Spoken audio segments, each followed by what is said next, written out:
Bayangkan kalau kamu lagi jalan-jalan di tengah padang rumput yang luasnya minta ampun di daerah Rusia. Lalu tiba-tiba kamu nemu sebuah bekas kota yang bentuknya bukan kotak atau semrawut kayak kota-kota zaman dulu pada umumnya. Tapi bentuknya bulat sempurna, menyerupai sebuah jam dinding raksasa. Atau bahkan lebih mirip sama papan sirkuit komputer kalau dilihat dari langit. Anehnya lagi, kota ini dibangun sekitar 4.000 tahun yang lalu. Di saat nenek moyang kita mungkin masih mikir gimana cara bikin api yang awet atau sekadar bertahan hidup dari serangan hewan buas. Pertanyaannya, kok bisa orang di zaman perunggu yang belum kenal Google Maps, belum punya kalkulator saintifik, apalagi satelit, bisa ngerancang sebuah kota dengan presisi astronomi yang bahkan bikin ilmuwan zaman sekarang garuk-garuk kepala? Ini bukan sekadar tumpukan batu atau gundukan tanah biasa. Ini adalah Arkaim. Coba kita tarik napas dalam-dalam dan mundur ke tahun 1987. Waktu itu, pemerintah Uni Soviet punya rencana ambisius buat ngebangun bendungan besar di wilayah Chelyabinsk. Proyeknya sudah jalan, alat berat sudah siap tempur. Tapi tiba-tiba sekelompok arkeolog muda nemuin sesuatu yang ganjil di tengah lembah. Mereka nemuin garis-garis melingkar yang terlalu rapi buat disebut sebagai bentukan alam. Singkat cerita, proyek bendungan triliunan rupiah itu dibatalkan demi menyelamatkan situs ini. Arkaim adalah sebuah kota benteng yang dibangun dengan desain yang sangat futuristik buat zamannya. Kalau kamu bayangin kota kuno itu kumuh dan berantakan, buang jauh-jauh pikiran itu. Arkaim itu rapi banget. Bentuknya 2 lingkaran besar yang konsentris. Satu lingkaran di dalam lingkaran lain, kayak donat yang ada isinya lagi di tengahnya. Mari kita bedah kenapa Arkaim ini disebut punya kode astronomi yang gak masuk akal. Arkaim itu bukan cuma tempat tinggal, tapi alat observasi langit yang masif. Bayangkan setiap sudut bangunan, setiap celah tembok, dan posisi gerbangnya itu nggak ditaruh sembarangan. Semuanya diarahkan ke titik-titik astronomi tertentu. Misalnya saat matahari terbit di hari terpanjang dalam setahun, sinarnya bakal jatuh tepat di titik tertentu di dalam kota. Ada sekitar 18 fenomena astronomi yang bisa diprediksi cuma dengan berdiri di dalam kota ini. Ini kayak kamu punya jam tangan Rolex raksasa, tapi bentuknya adalah sebuah kota tempat kamu tinggal. Gimana caranya orang zaman itu tahu koordinat bumi dan gerak benda langit seakurat itu tanpa teleskop canggih? Arkaim itu ibarat sebuah superkomputer yang terbuat dari kayu, tanah liat, dan batu. Di dalam kota ini ada sekitar 60 rumah yang semuanya nempel ke dinding luar. Setiap rumah punya fasilitas yang bikin kita geleng-geleng. Ada sistem drainase atau saluran pembuangan air yang sangat rapi.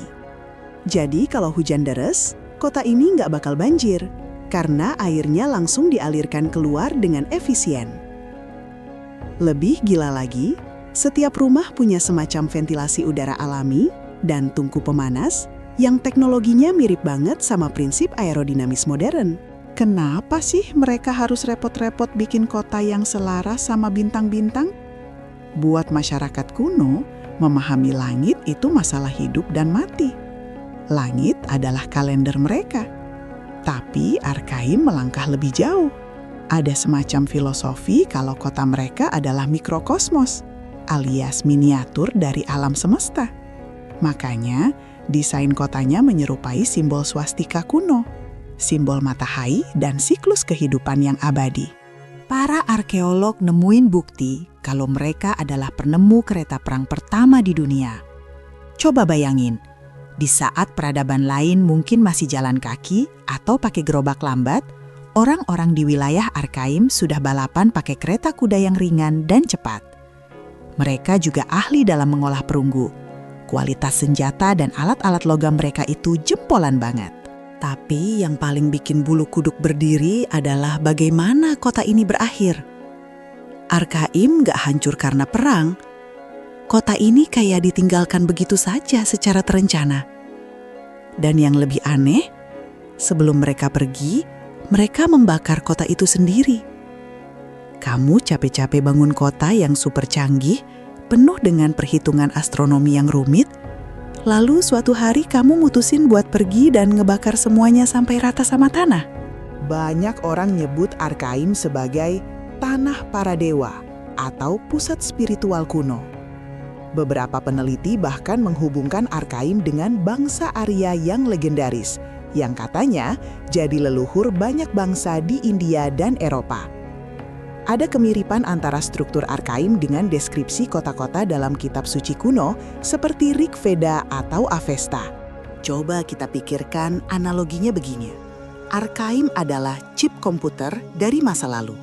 Pola jalannya, posisi sumurnya, sampai ketebalan dindingnya, semuanya punya alasan matematis. Bahkan, posisi Arkaim ini berada di garis lintang yang sama dengan beberapa situs keramat lainnya di dunia. Apakah ini cuma kebetulan geofisika atau orang zaman dulu punya peta dunia yang jauh lebih lengkap? Meskipun mereka punya teknologi tinggi, mereka tetap hidup dekat dengan alam. Mereka beternak sapi dan kuda. Di sela-sela itu, mereka terus mengamati langit. Arkaim memberikan kita bukti nyata kalau kecerdasan manusia itu gak selalu meningkat secara linier. Kadang-kadang ada lonjakan kecerdasan yang luar biasa di masa lalu yang kemudian hilang ditelan waktu. Nemuin tempat kayak Arkaim itu kayak dapet tamparan keras buat ego manusia modern. Kita sering ngerasa paling hebat karena punya smartphone. Tapi pas kita lihat Arkaim, kita sadar kalau mereka mungkin lebih paham soal alam semesta daripada kita. Mereka bisa ngehitung presisi equinox tanpa alat digital. Ini ngajarin kita buat lebih rendah hati dan lebih menghargai warisan nenek moyang.